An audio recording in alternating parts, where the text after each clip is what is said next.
And once again, hello and welcome back everybody to Mechabellum, playing a 2v2 with Clint Leadwood against Daedalus and Anchorite, I would say. I would say Anchorite, seems correct to me. In any case, this is a cast, and the only reason why this is a cast is A, because it's an awesome game, the only reasons then, and B, because I didn't record it at the time. So that's why we are watching this one in replay instead of live. I did play a whole other batch of games with Clint, and we've been doing some pretty crazy stuff. The matches have been very amazing, and those games I did hit record on, so if you want to see those games, and yeah, I have some good stuff coming in that case. So, I'm going to try something and maybe distract the opponent's units by having some units on this side, so that hopefully I can focus in more on this tower. Clint is aggroing to the left, I'm aggroing in the middle. Maybe it would have been better if we both went to the middle, but we're gonna find out how it works. Now, I am currently aerial specialist and started with phoenixes here. Then we have Clint, who is also aerial specialist. But he purchased fangs, I think. Wait, what did he purchase? Oh yeah, there's another pack of fangs. Okay, so he purchased crawlers. My opponent, Daedalus, is giant specialist, and he has the classic combo of chaff plus arclight plus stormcaller. And Clint's opponent, Anchorite, is missile specialist. That's the new one. And he has, yeah, also a very iconic combo. Although it's more played in aggro, to be honest, steel balls, crawlers, and arclights. Now, those of you who have been listening closely might notice that there is no air unit in the game except for my phoenixes. So, unless there is a whole lot of crawlers surviving, and I think the number is already down to manageable levels, the phoenixes are going to just wipe out everything, because in this first round, both Clint and I just kinda absolutely get blasted. Clint not as badly as I am. But I can basically just hit the accelerate button because phoenixes are going to win it. Clint actually won in theory. At least I think those are all... Are those all steel balls? No, these steel balls are from Clint's opponent. They just walked over to me. Now this spider's going to have a field day blasting all of these chaff units. But it is getting blasted by the stormcallers, which in turn get cleaned up by the phoenixes. The phoenixes get a level, and we get reinforcements. Shield drop for Clint. Shield drop for his opponent. Redeployment for me, and shield drop for my opponent. Now these phoenixes, I am moving them towards the flank in the hope that the opponent does not defend against it. But yes, he has put some fangs there. On the other hand, missile strikes coming down, and that is only logical. Now there's going to be a shield, so the damage this missile strike, or these missile strikes do, it's going to be fairly limited. Unless, of course, he moves it in a different spot, in which case this is still going to be bad. I've put a lot of stuff in the flank here. The opponents are shielding their middle towers. That is something I like to do as well. Just put a shield in the middle. And if you don't play 2v2, you might not know.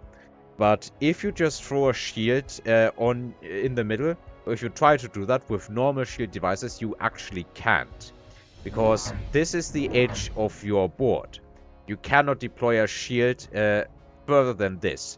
The extent of the shield's radius must be within the confines of your own board.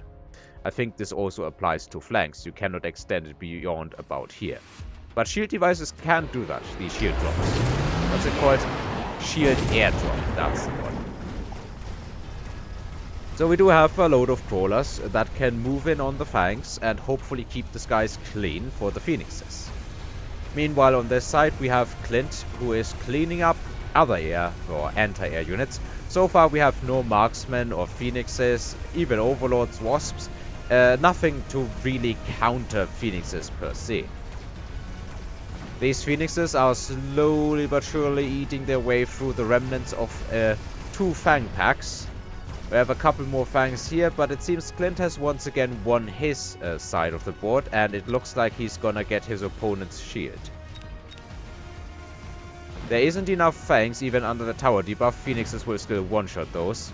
And the level 2 Phoenixes survive. On this side, we are cracking that shield, and there's absolutely nothing under this shield. So there is no reason why that shield should be damaged by anyone or anything. The only anti-air is these fangs. If those can get taken out of the picture, it's gonna be a win for us, but that's a bit of a tough ask. Then again, they are running forward. If we can kill that Arclight in time, yeah. That is most of the fang pack gone. The second shield of our opponents goes down, and overall, this round, despite us not having a lot of HP left to deal damage with, it actually went pretty well. We cracked both of their shields, our shield stayed alive. I now have a lot of units in this flank to work with. This was a really, really good setup round. And these guys have to be a bit frustrated at the damage that this pack of Phoenixes is doing. So we get some levels for our opponents. Unfortunately, nothing I have has leveled. I think Clint leveled one of his spiders, and he is going for Phantom Rays. I have seen him play Phantom Ray Spider to great effect in several scenarios. Meanwhile, I'm starting to just push with sledges. Some sledges in the flank as well. This is to aid the crawlers, which have to deal with opposing crawlers now. And of course an Arclight here. Only very natural to defend with that. Meanwhile, I've decided to send Clint these Phoenixes because, well, chances are good my opponent is going to put some meaningful AA down. He does not, which is honestly surprising to me. So I'm sending Clint my Phoenixes. Because what does his opponent have in the way of AA? And I have a redeployment module. Like, these Phoenixes can be literally anywhere on my board, and with a mobile beacon they can basically be literally anywhere on my allies' boards. And of course, both of my opponent's boards. Like, it would be possible for me to just mobile beacon them here through the middle and start killing the steel balls and towers. So these Phoenixes can definitely have a good effect. Let me actually disable chat for the moment. Language chat. Hide chat window. It is so annoying it auto opens down here. I really, really don't like that. I wish they'd get rid of that, to be honest. In any case, we have these steel balls that are getting annihilated by the Phoenixes. And now they can start working on some Arclights. Not that the Phantom Rays need any help, actually. Clint is wiping out his opponent's board really effectively. Meanwhile, I am struggling. But then again, the undoubtedly strongest unit that I have is currently on the other side of the map helping Clint. And I have to deal with extra steel balls from Clint's opponent. Still, the combination of our forces means that there is a veritable army approaching my opponent. I'm going to lose the tower, but that is only affecting these Phoenixes. This tower is going to be worse, but by the time that happens, there's going to be some Phoenixes that can still do heavy damage. Well, now they should be able to. There still was enough chaff. So we keep our forces from being weakened for too long at the same time. And the opponent once again has nothing left but fangs to upshoot, so this is looking very grim for this round as well. However, so far we've only had, like, I call these technical victories. If the opponents had just a single marksman in the right spot, they could have shot down a lot of these units and probably won the round. So it's time for, well, round 4. So far no reinforcement drops, if I'm not mistaken. Here they are. And guess what? Marksmen are up for grabs, and both players pick them. I cannot blame them. Clint is the only one who doesn't pick the marksman and instead goes for the Farseer. I've decided that I also need some long-range firepower, and Daedalus has decided that he wants to win the Crawler Wars.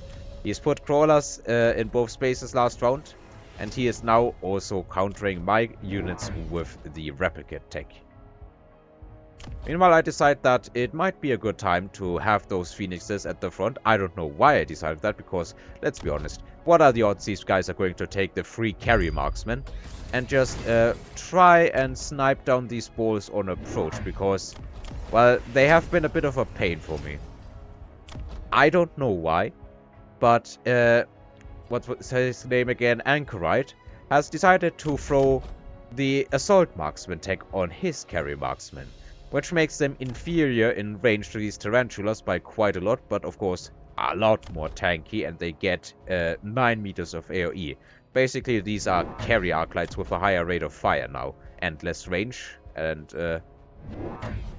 definitely a lot more HP.